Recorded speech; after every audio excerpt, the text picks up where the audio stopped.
दोस्तों, चांद जो कि हमारी पृथ्वी का एकमात्र प्राकृतिक उपग्रह है। पृथ्वी के नजदीक दिखने वाला यह चांद हमसे 3,84,000 किलोमीटर दूर है। चांद पर सबसे पहले मनुष्य ने 20 जुलाई 1969 को पहला कदम रखा था और हमने ये साबित कर दिखाया कि अब हम केवल एक दुनिया तक सीमित नहीं हैं। चांद पर सबसे पहले कदम रखने वाले व्यक्ति नील आर्मस्ट्रॉन्ग थे।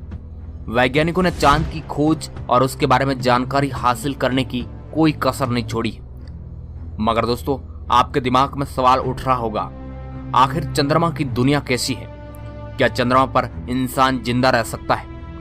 क्या वहां पर आने वाले टाइम में जीवन संभव हो सकता है?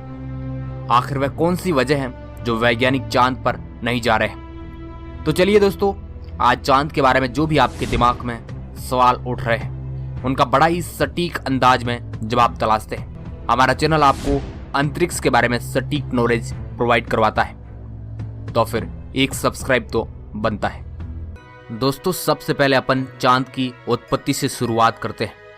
आखिर पृथ्वी के पास चांद कहां से आया था? समय था आज से करीब 4.5 अरब साल पहले। उस वक्त पृथ्वी को बने कम ही टाइम हुआ था। तब हमारी पृथ्वी के साथ एक ऐसी घटना घटी जिसने काफी हद तक पृथ्वी को बदल कर रख दिया। उस समय अंतरिक्ष का एक हमलावर पृथ्वी को तबाह करने की फिराक में था।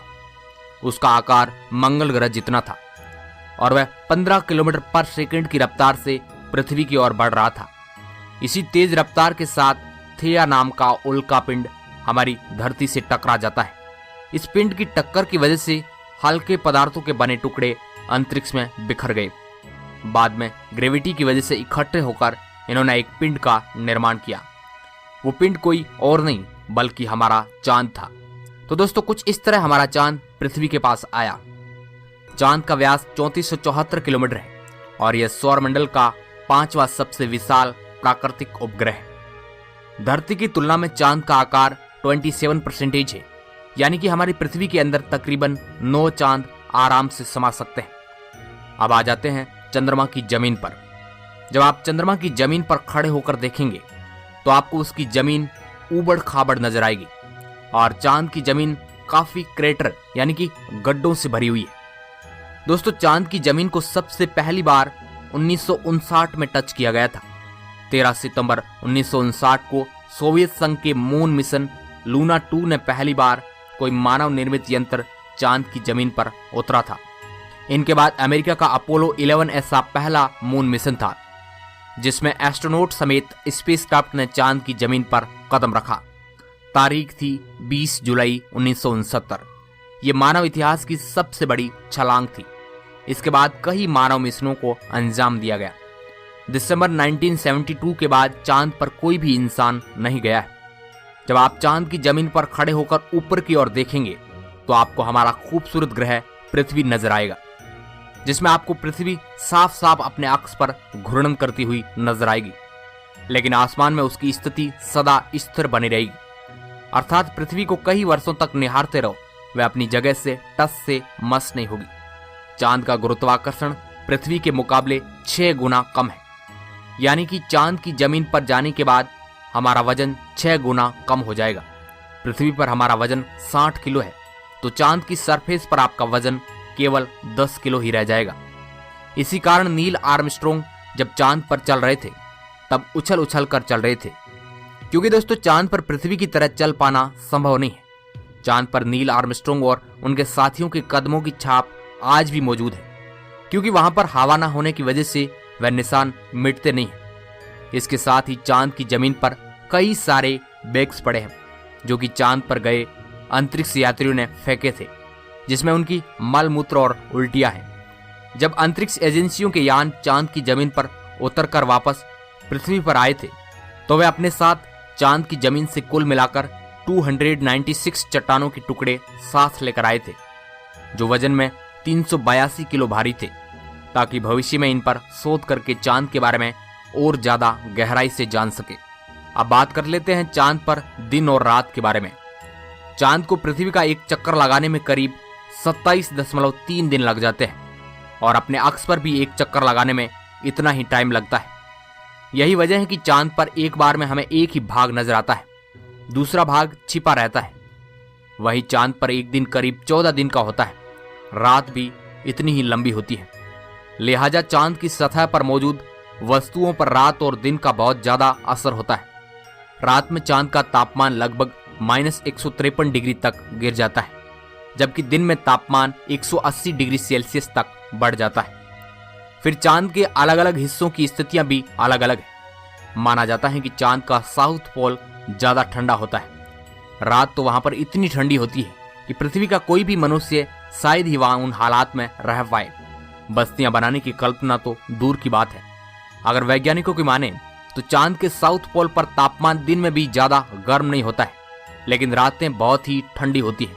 समय गुजरने के साथ ये गिरता है, हर ओर बर्फ जमने लगती है, ठंडे अधड़ चलते हैं। यह इस क्षेत्र में रहने की स्थितियों को और ज्यादा भयानक बना देते हैं। इन्हीं भयानक स्थितियों के चलते चांद पर अब जितने भी मिशन गए हैं वो सब उत्तरी इलाके में गए हैं। रात में जो हमें चांद चमकता हुआ नजर आता है, लेकिन आपको जानकर काफी हैरानी होगी कि चांद की अपनी खुद की कोई रोशनी नहीं है। जो ये चांद पर रोशनी नजर आती है वह सूरज से आने वाली रोशनी का रिफ्लेक्शन है। यानी कि अगर हमें सूरज रोशनी देना बंद कर दे तो चांद हमें कभी नजर नहीं आएगा। चांद पृथ्वी के चारों ओर घूमते वक्त अपना एक ही हिस्सा पृथ्वी के सामने रखने के कारण चांद का दूसरा हिस्सा आज तक पृथ्वी से किसी भी मनुष्य ने नहीं देखा है। मगर अंतरिक्ष यानों की सहायता से चांद के दूसरे हिस्से की तस्वीर तो हमने कैप्चर कर ली है। दोस्तों, चांद पर मौसम नहीं पाए जाते, क्योंकि परिक्रमा के दौरान चांद अपनी धुरी पर सिर्फ 1.54 डिग्री तक तिरछा होता है, जबकि पृथ्वी 23.44 डिग्री तक झुकी हुई है। इस वजह से दो बातें होती है। एक यह कि चांद पर पृथ्वी की तरह मौसम नहीं बदलते हैं, और दूसरी बात यह कि चांद के ध्रुवों पर ऐसे कई इलाके हैं जहां कभी सूरज की रोशनी या किरणें नहीं पहुंच पाती है। चांद का गुरुत्वाकर्षण कमजोर होने की वजह से इसके पास कोई भी वायुमंडल मौजूद नहीं है। वायुमंडल की नामौजूदगी वहां पर रहने वालों के लिए सौर वायु और उल्कापिंड जैसे खतरे का डर लगातार बना रहता है। सूर्य के बाद आसमान में सबसे ज्यादा चमकने वाला कोई ऑब्जेक्ट है तो वह है चंद्रमा। जब हम पृथ्वी के आसमान की ओर देखते हैं तो हमें नीला दिखाई देता है, लेकिन चंद्रमा से देखने पर ऐसा नहीं है। वहां से आसमान हमें ब्लैक नजर आएगा। पृथ्वी पर समुद्री ज्वार भाटा चंद्रमा के गुरुत्वाकर्षण की वजह से ही आते हैं। कुछ वैज्ञानिक ऐसा अनुमान लगाते हैं कि अगर चंद्रमा गायब हो जाए तो पृथ्वी पर मात्र दिन 6 घंटे का रह जाएगा। जब चंद्रमा अपनी कक्षा में घूमता हुआ सूर्य और पृथ्वी के बीच में होकर गुजरता है और सूर्य को पूरी तरह से ढक लेता है तो उसे सूर्य ग्रहण कहते हैं। दोस्तों, चांद पर पानी को भारत ने खोज निकाला था। भारत के कई वैज्ञानिकों ने कहा था कि चांद पर पानी है, मगर किसी ने भी नहीं खोजा। अभी जो आप वीडियो देख रहे हैं, अगर ये अटक अटक कर चल रहा है तो आप चांद पर जा सकते हैं, क्योंकि अमेरिकी अंतरिक्ष एजेंसी नासा ने वर्ल्ड रिकॉर्ड में अपना नाम दर्ज करवाते हुए चांद पर वाईफाई की सुविधा उपलब्ध कर दी है, जो कि 19 Mbps तक इंटरनेट स्पीड देता है। पृथ्वी से गोल दिखने वाला यह चांद असल में गोल नहीं बल्कि अंडाकार है। चांद हमारी धरती से हर साल 1.5 सेंटीमीटर दूर खिसकता जा रहा है। इसका पता तब चला जब चांद पर एक 18 इंच की परावर्तक चादर लगाई गई, जिस पर लेजर पड़कर आने के बाद वैज्ञानिकों के सामने यह नतीजा निकला। इस तरह 5 अरब साल बाद चंद्रमा को पृथ्वी की परिक्रमा करने में 47 दिन लगेंगे। पृथ्वी से देखने पर जो चांद पर काले धब्बे दिखाई देते हैं, असल में वे धब्बे नहीं बल्कि गड्ढे और क्रेटर है, जहां पर सूर्य की रोशनी नहीं पहुंच पाने की वजह से वे धब्बे नजर आते हैं। क्या हम इंसान एक बार फिर चांद की धरती पर कदम रख पाएंगे? इस बात का जवाब मुझे हाँ देने में कोई संकोच नहीं है, क्योंकि ये तो भविष्य की बात है। 1950 के दशक में कौन जानता था कि हम अगले 20 सालों के अंदर ही चांद पर कदम रखेंगे। वैज्ञानिकों के नजरिए से देखा जाए तो चांद बड़ा ही मनमोहक और दिलचस्प है। वैसे तो हमें पक्के तौर पर पता है कि अरबों साल पहले हुई कुदरती उथल पुथल से धरती से जो चट्टानों के टुकड़े निकले, चांद उन्हीं से बना है। इस बात में बिल्कुल भी संदेह नहीं है कि चांद पर जाना काफी खर्चीला है।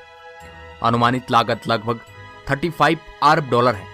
वैसे ये भी ध्यान देने वाली बात है कि इंसान वहां जाने के बाद वहीं मौजूद संसाधनों का इस्तेमाल करने लगेगा, तो लंबे समय में पैसे की बचत भी होगी। हमें इस बात का पता है कि चांद पर बड़ी मात्रा में बर्फीला पानी है और चट्टानों में ऑक्सीजन कैद है, इसलिए चांद के भावी नागरिकों के लिए हवा और पानी की जरूरतें पूरी की जा सकती है।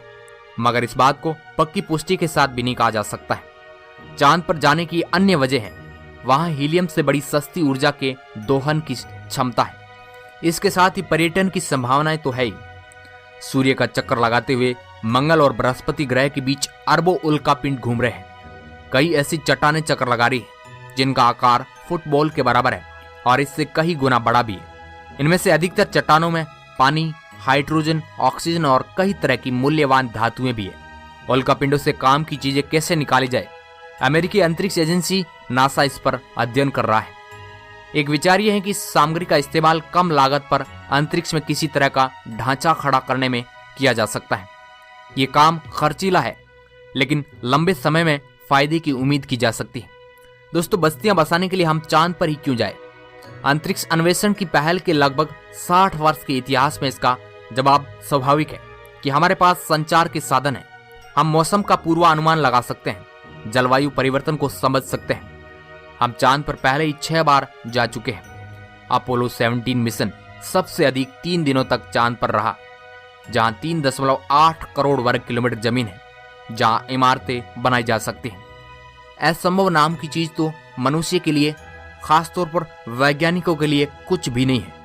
मगर दोस्तों, चांद पर जीवन बसाना इतना भी आसान नहीं, जिसमें कई सारी कठिनाइयों का सामना करना पड़ेगा। चंद्रमा का तापमान रात में ज्यादा गिर जाता है और दिन में काफी बढ़ जाता है। इसके साथ ही वायुमंडल ना होने की वजह से दबाव का कम होना और साथ ही अंतरिक्ष से आने वाली हानिकारक विकिरण भी बहुत ही बड़ा खतरा है। और आगे भी कई अंतरिक्ष एजेंसियां चांद पर शोध कर रही है। अब इसके बारे में आप क्या सोचते हैं, हमें नीचे कमेंट करके जरूर बताएं और अपनी प्रतिक्रिया हमें कमेंट में जरूर दें। वीडियो को पूरा देखने के लिए आपका बहुत बहुत धन्यवाद।